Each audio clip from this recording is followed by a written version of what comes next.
Tyson, Cumulus Media wants to do it, that's fine with her, not a problem. It's been 9.5 days since the Arkansas State Supreme Court basically told parents to take a long walk up a short pier. They said 9.5 days ago, if the school district wants to enforce a mask mandate on kids 3 years old to the 12th grade, parents got nothing to say about it. One of the justices actually said in his concurring opinion, y'all got a problem with it? That's what the ballot box is for. Just vote us out eventually. It's been 9.5 days. Sarah hadn't said a word. Nothing. So I guess she must agree. I mean, I knew that she believed it's okay for private employers to do a vaccine mandate. Now her silence says she thinks it's okay for the Supreme Court to tell parents, school district, do whatever they want. You got no say-so. That's outrageous. You know, when Governor Hutchinson endorsed her, she talked about what a good job he's been doing. Now, this is the governor who vetoed the SAFE Act, Save Adolescents from Experimentation. I realize I'm an all-ages crowd, so I'm trying to be careful with the way I phrase things. But it would have outlawed puberty blockers. And if y'all don't know what that is, you can look it up.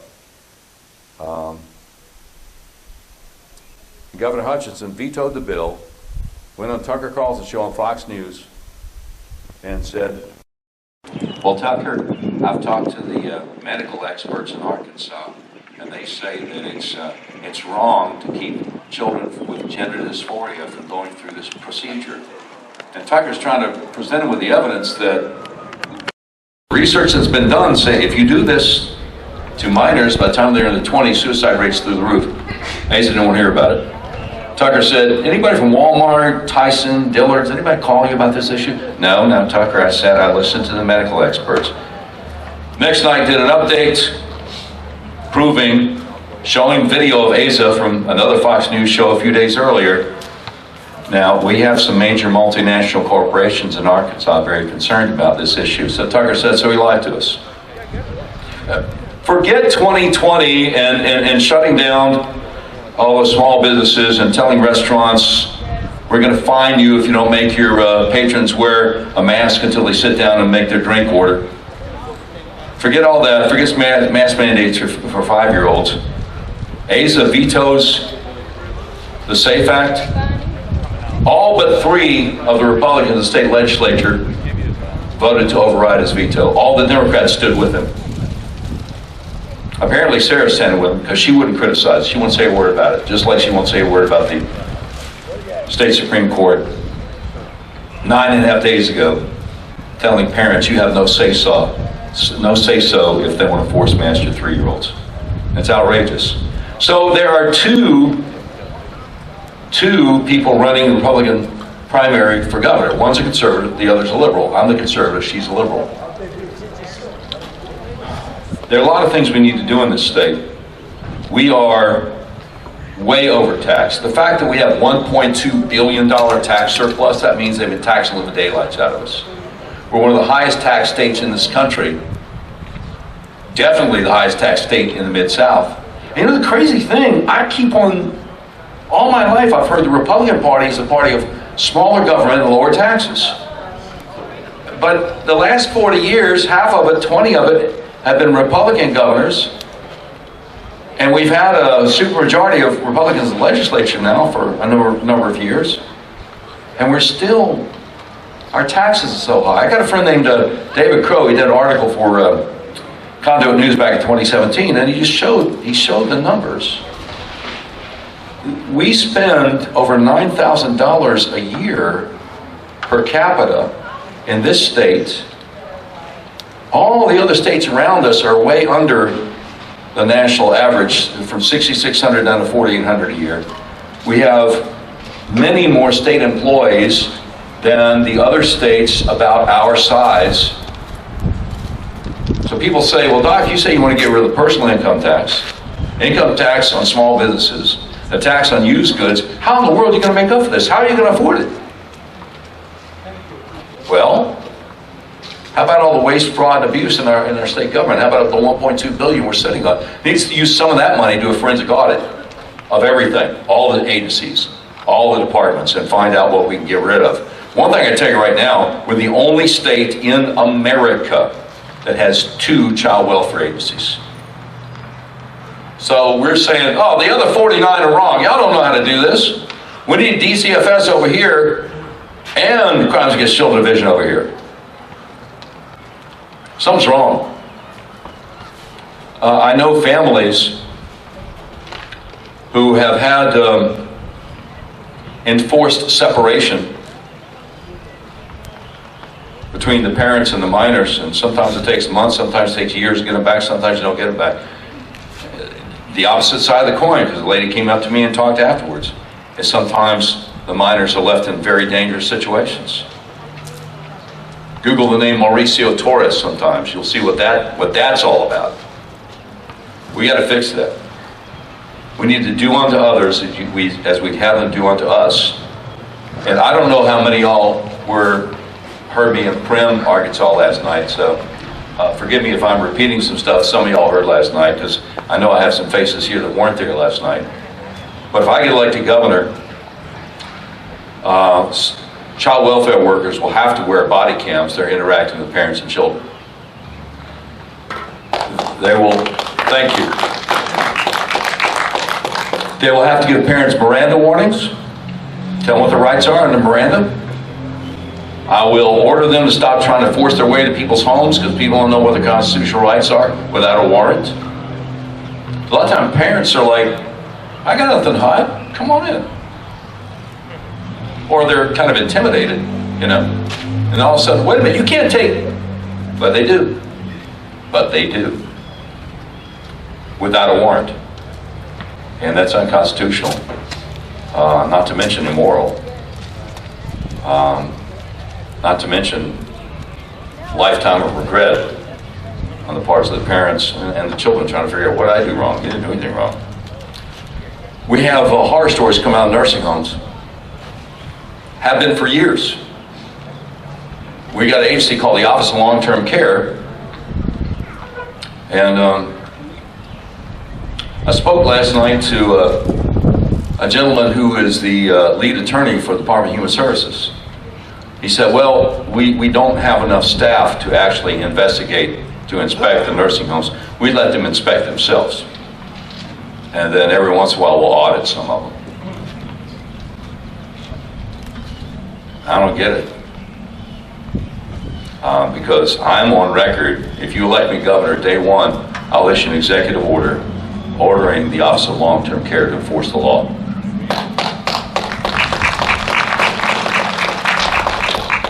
It's heartbreaking and it's outrageous. The horror stories that come out of nursing homes. Bed sores, unattended, deep cuts ignored, all kinds of physical maladies that they could do something about. Doctor's orders ignored. We also have to pass a law, background checks on people who want to work in a nursing home. If, God forbid, we had to put one of our elderly relatives in a place like that, you don't want somebody with a violent criminal record who doesn't see our precious elderly in those beds as human beings. But that's what we have in all too many situations. Do unto others, you have them do unto you. I got a friend named Mark Diggs. He's got a nonprofit called Veterans Villages of America. He tries to help veterans. And on all too many occasions, he hears on a regular basis from homeless veterans who don't have enough money for groceries. And it's because they don't know about the federal benefits. Does that mean that's how much I got left? Great. They don't know about the federal benefits that are due to them. Now, we got a county office in each of the 75 counties supposed to be coordinating with these folks to make sure they're taken care of. Too many counties, that doesn't happen. My staff will be working with the county judges to make sure we take care of our veterans. And if it means pushing back against the VA, which is taking years sometimes to do things that they should be able to do overnight, we'll do that. That'll be part of it. Do unto others as you have them do unto you. You know, the thing about lowering the taxes is, even when Donald Trump had an unprecedented economy, an economy that was just on fire all over this country. Still in Arkansas, well, we're still poor here. We still have a difficult economy here. Well, do you think it might have something to do with the fact that, again, we're so overtaxed compared to all the states around us? Again, I thought Republican meant smaller government, lower taxes. But I really think sometimes we went from an overwhelmingly Democrat state to overwhelmingly Republican state thanks to Barack Obama and issues like abortion and the sanctity of marriage. But sometimes I'm wondering how many of the folks in our legislature made the transition from the way that Democrats look at fiscal issues to the way Republicans are supposed to look at fiscal issues. I mean, they say, well, we lowered this tax over here. Yeah, but you raised all those over there. It's crazy. We got the second highest tax on your monthly cell phone bill in America. It's higher than New York or California. It's amazing to me. And you know, I don't know if y'all been in Northwest Arkansas recently, but it's a whole different world up there. They're building stuff left and right, and they got all these restaurants and everything. Kind of reminds me of going out to Texarkana. They say, you can tell when you go across the state line because there are all the nice restaurants. It's remarkable to me that as high as our taxes are, we've had some entrepreneurs in Arkansas that have put together some amazing businesses nonetheless. I'm talking about small restaurant kind of things, like Eat My Catfish, like Slim Chickens, like Tacos for Life. How much more will we be encouraging entrepreneurs to start businesses like that? How much more will we be encouraging industry to come into Arkansas and give people good paying jobs just by lowering the taxes? It's not hard to do. We saw Trump do it on a national basis. It's just flabbergasts me that you can elect a guy governor, he doesn't want to do it with an R by his name. It's amazing to me. You know, I've heard from so many people, well, you know, we voted for Asa back in the day. We thought he was conservative. We sure were disappointed. Voted for Mike Huckabee, thought he was going to be conservative. And then he conspired with the Democrats to consolidate all these rural school districts and ruin some of our rural communities. Sure disappointed with Mike Huckabee. Voted for John Bozeman, thought he was going to be a conservative, and he voted for all these budgets year after year after year after year to fund Planned Parenthood. Voted for French Hill, thought he was going to be conservative. He said that the worst threat to our national security was the debt, and we just seen him vote to raise the debt ceiling over and over again. Thought he was going to be conservative. I think sometimes where's the old song by Roger Daltrey and the Who? I'll pick up my guitar and play, and I'll get on my knees and pray. We don't get fooled again. We don't get fooled again. Again, there's a conservative in this race and there's a liberal in this race. It's just me and Sarah. We've looked at her contributions, 90% of which either come from PACs or from folks outside Arkansas, including liberal Democrat political operatives in places like Sacramento and San Francisco. Now, why are they contributing to somebody with an R by their name? Doesn't make any sense. There's a term called Occam's razor, and it means usually the most reasonable explanation is the correct one. So I've been racking my brain trying to figure out why would they, because she's got an R by her name, and she worked for Trump. What? The only thing I can think of is, look, they know they can't get a Democrat elected governor in Arkansas in year 2022. So what will be the next best thing? Maybe Rhino, Republican who's going to go along to get along. You know? I mean, now think about it. When Asa vetoed the SAFE Act, all the Democrats stood with him. Party abortion doesn't care what happens to children. I'm sick and tired of Walmart and the Chamber of Commerce shoving their liberal ideology down our throats and trying to run this state. You elect me governor, that's over with, that's done. You know, I look at Ron DeSantis and what he did recently with that bill over there in Florida to say you can't talk about this and this to kids pre-K through 3rd grade. And the CEO of Disney pitched a fit. Just raise the roof, just hit the roof, however you want to call it. He freaked out. So Ron DeSantis got in front of a podium with a bunch of microphones and said, look, I'm not going to let the CEO of some woke corporation continue to shove their liberal ideology down parents and children in this state. Well, if he can do it in Florida, why can't we do it in Arkansas? If he can stand up to Disney, why can't we stand up to Walmart and Tyson and Murphy Oil and the Chamber? Why not? You know, it depends upon the kind of person you are, I guess. You know, we look at Sarah's contributions and see all these folks working for Walmart giving $2,900 and $2,900. Sometimes husband and wife and 2 grown kids in the same address all giving $2,900 to work for Walmart. Nobody does that. Nobody does that.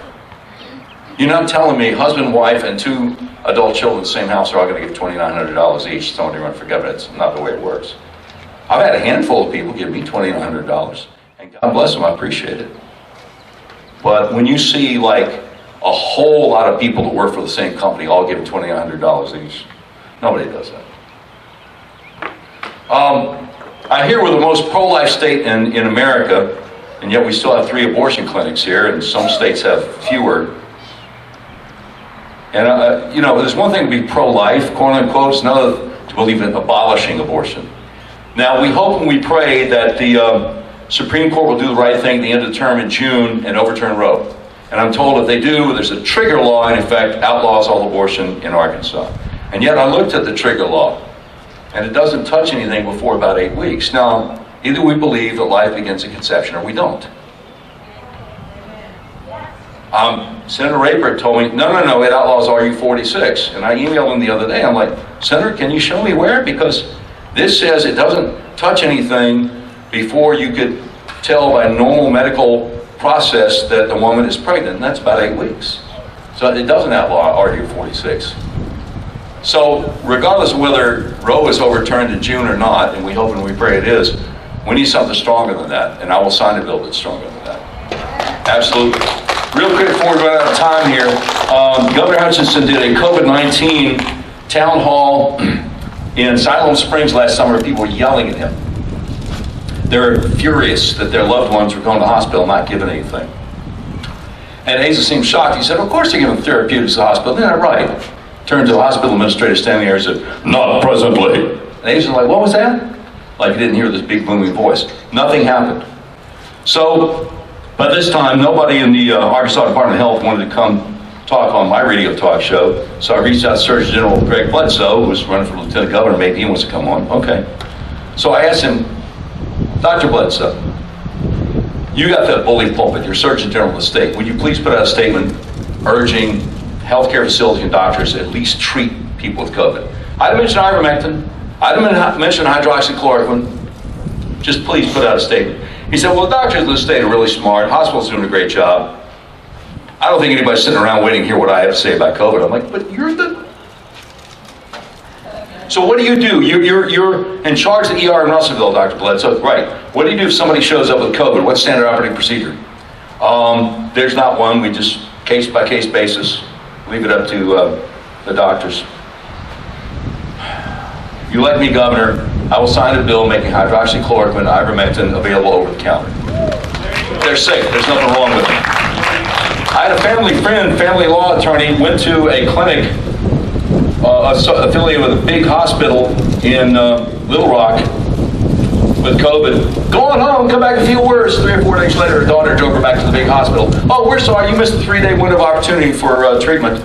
But we'll admit you're putting you in a bed. Eventually you put her on a ventilator. 3 weeks later, she's dead. They're killing people. It's called murder.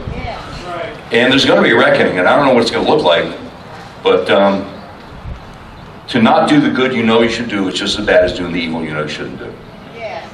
UAMS planted a fake news story with all the TV news operations in Little Rock. Ivermectin, that's horse paste. Y'all ODing on horse paste. Call 911 Poison Control Center. Y'all crazy taking horse paste? Dr. Cam Patterson knows that 7 or 8 years ago, The people who developed ivermectin got a Nobel Prize for medicine for how wonderful it is for human beings. And he planted that fake news with the TV news operations anyway. And there's no journalism anymore. Bob Clausen, to his credit, Channel 4 refused to run it, or the other three just laughed. They're like, people taking horse bait, that's crazy. There's no journalism, they just take it for granted. It's a great thing when you become governor of this state, they put resignation letters of all the heads of departments and agencies on your desk. Day one, I don't know what you're going to turn down.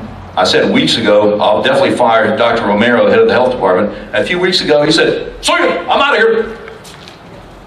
I'm going to work for CDC." So maybe I do have a chance at this thing. Because it had been a few weeks, and then all of a sudden he's responding.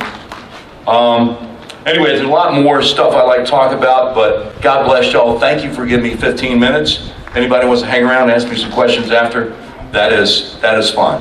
Appreciate y'all. God bless you. Elect.washburn.com. Sarah raised 13 million. I don't need 13 million. I don't need 1.3 million. If I can raise 1% of what she's raised, 130,000, my message will get out to enough people, and I'll be your nominee, and the Republican nominee will be the governor. God bless you. Thank you.